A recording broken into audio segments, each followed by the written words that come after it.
South Carolina lawmakers go back into session tomorrow at the State House. As our Robert Kittle tells us, the senator who was blocking the biggest issue says he won't stand in the way anymore.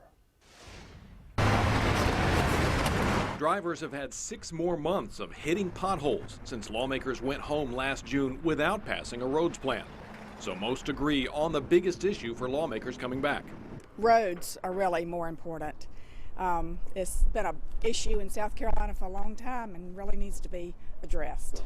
The House passed a plan to raise the gas tax 10 cents a gallon, cut the income tax about $48 a year, and make some reforms at the Department of Transportation.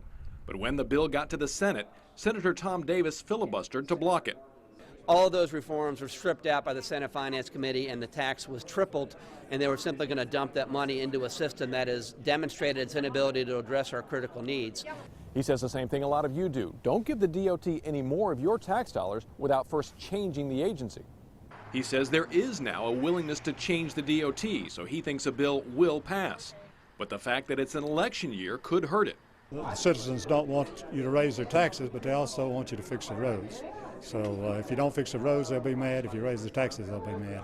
He thinks if there's a gas tax increase for roads with an income tax cut and DOT reform, people will support it. House Democrats don't see why the income tax and DOT reform are being tied to it.